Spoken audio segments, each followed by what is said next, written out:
about that. Oh, Well, we weren't nude. We just went to look. We just went as to you look. can see, it's a huge metropolitan area. If you look south that way beyond the bridge, and this cross was made out of some sort of chicken wire and what have you, and it was broken. This wasn't all built. This is nothing. In fact, when you're making the approach into, you usually take a right-hand turn to line up with the really blue San Diego. Yeah. He's climbing out. He'll climb to about 3,500 feet, make a left-hand turn depending on traffic. All of those islands that you see beyond there that are sticking up.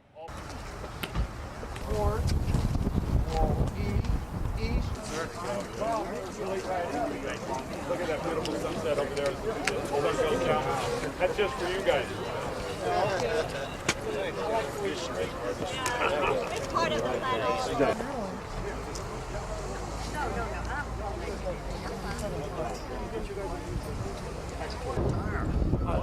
Somebody mumbled something about airplanes. I don't know. We're top of the hill. I hope we have air brakes going down the hill.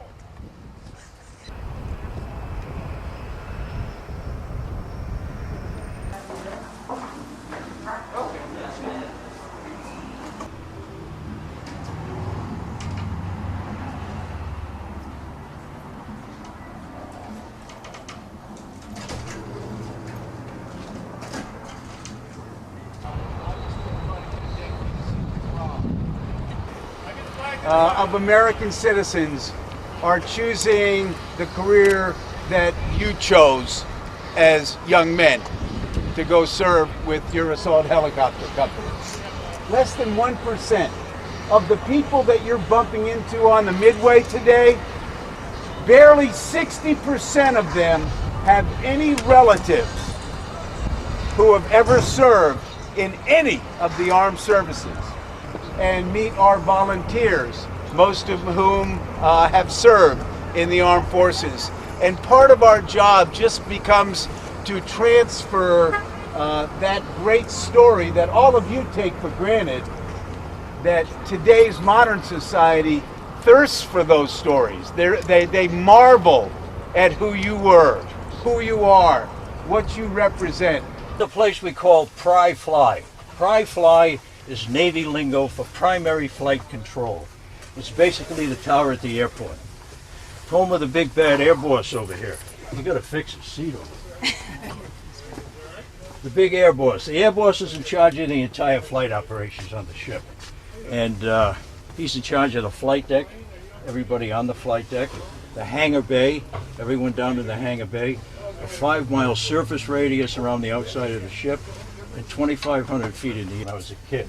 Anyway, we also have the mini boss, who was in training to become an air boss. I'll bet you're not the mini boss at home, though, huh? My dog's at. I'm the big boss. Right, you're the big boss, right? Anyway, the Maybe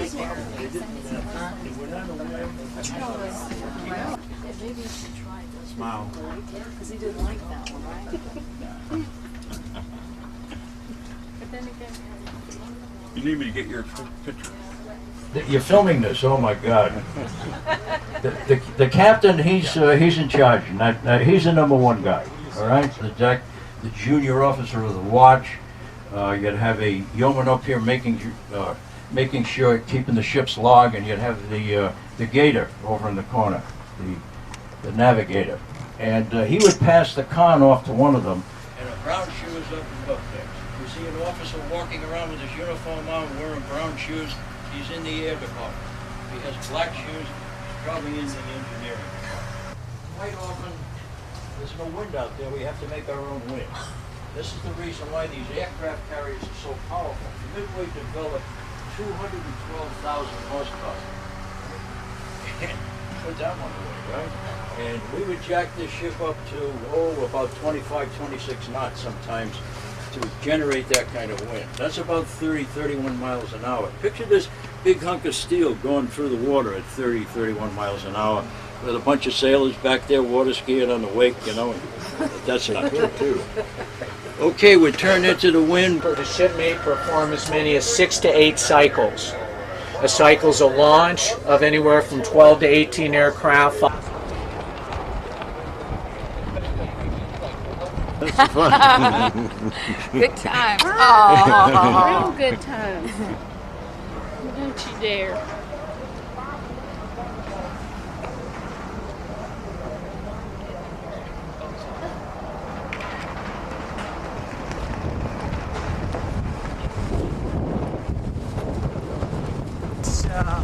Tourist? Tourist.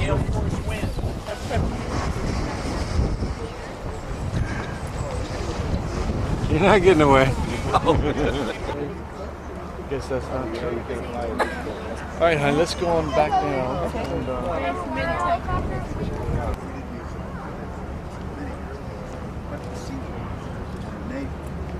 They didn't know exactly how to set the unit up. Gotcha.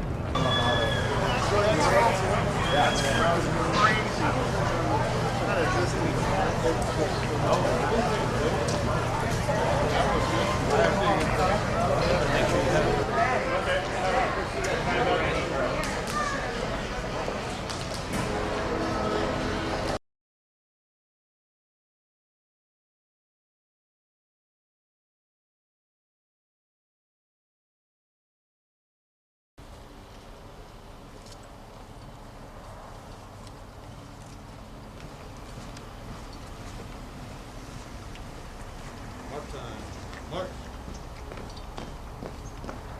Ready? Hold. Left. Face. Present. Arms. Oh, say, can you see by the dawn's early day does that star-spangled banner yet wave o'er the land of the free and the home of the brave?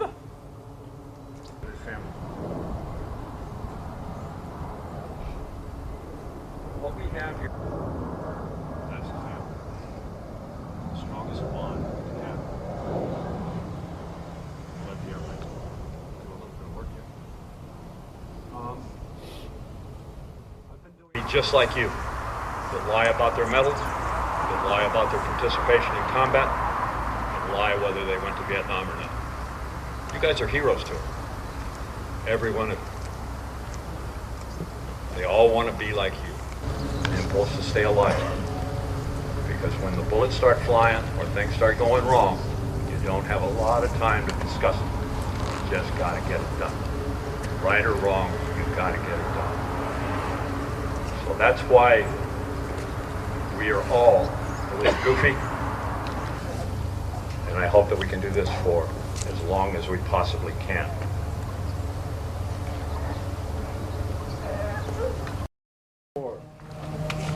Spec 5 David DeWitt Creel, Long Beach, Mississippi, 27 November 68, age 20.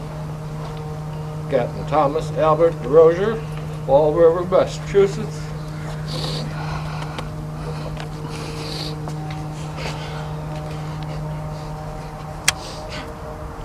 July 67, age 28. W01 Alan Eugene Dunman, Magnolia, Iowa, 27 November 68, age 25. W01 Stephen John Eckel, Columbus, Ohio, 12 April 68, age 25.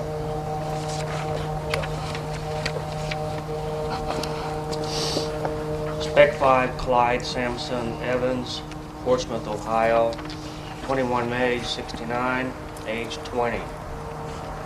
Warrant Officer John Francis Fitzgerald, Norwood, Massachusetts, 12 April 68, age 20.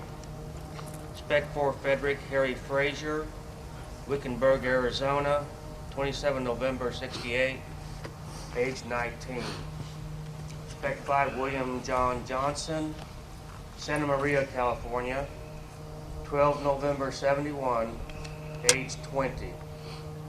Spec 4 James Randall Jones Jr., Leavenworth, Washington, 24 November 69, age 20.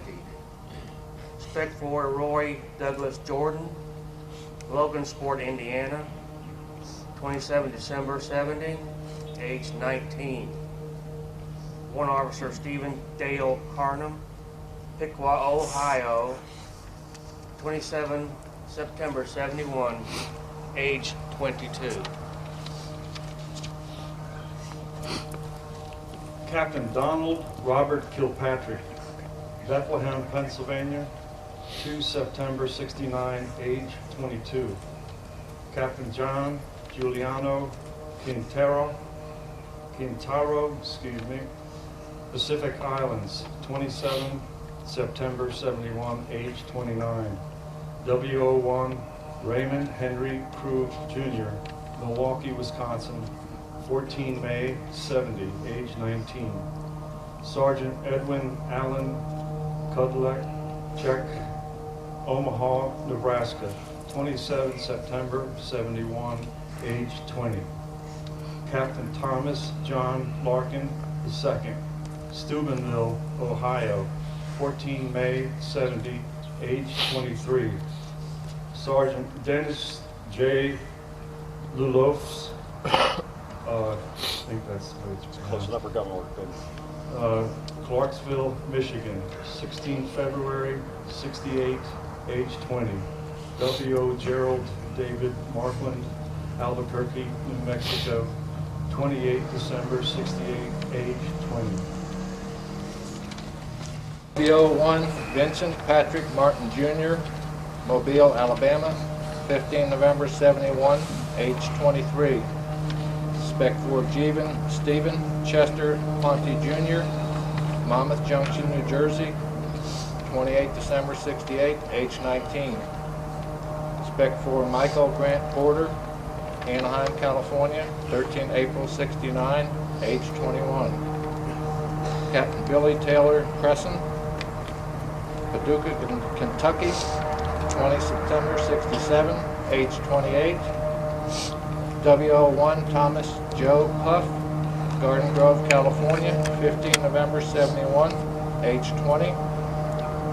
First Lieutenant August Carl Ritzow, Clackamas, Oregon, 27 November 68, age 23. Spec 4 Ricardo Ibrahim Romero, Jersey City, New Jersey, 13 April 69, age 21.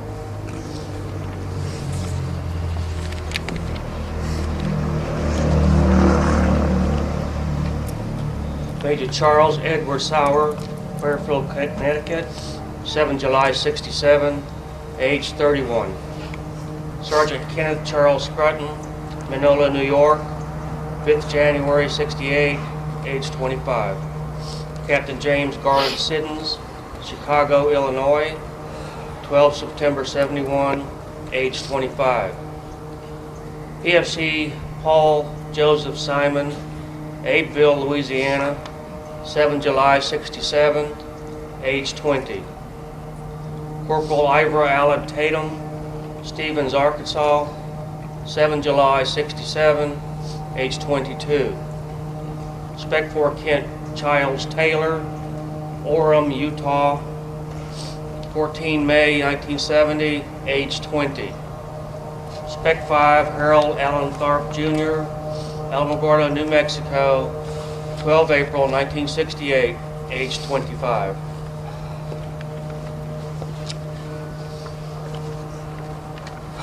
WO1 Charles Chester Wilcox, Buffalo, New York, 7 December 67, age 21. Spec 4 Lawrence Atwood Young, Miami, Florida, 24 November 69, age 20.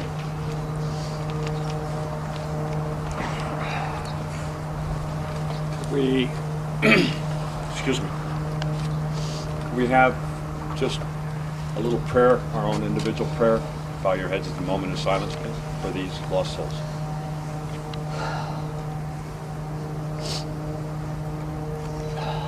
Thank you very much. Gentlemen, can we bring the wreath up?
By remembering, we fulfill the unspoken promise made by all those who take up arms together.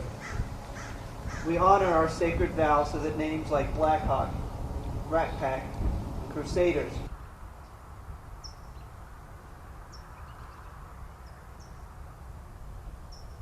rather than know them by their true names: soldier, sailor, airman, marine. Now may the Lord lift up the light of his countenance upon you and give you peace. Amen.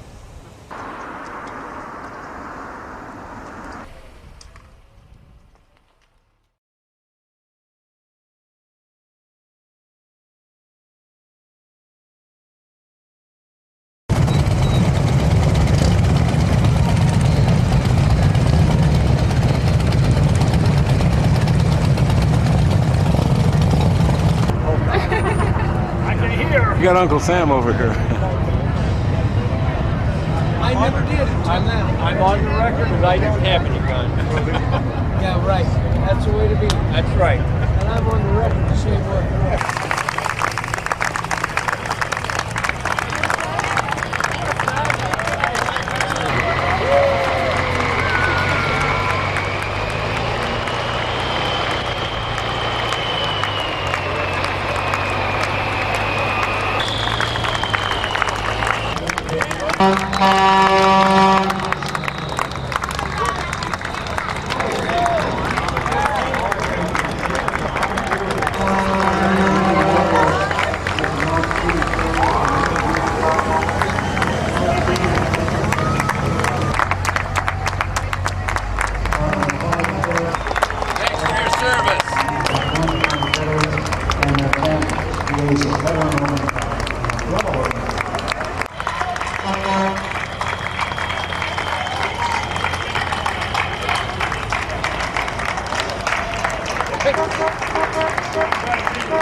Hey guys, thank you.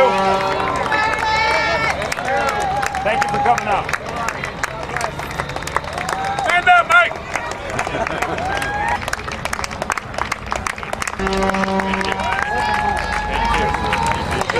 They were the most decorated assault helicopter company in Vietnam.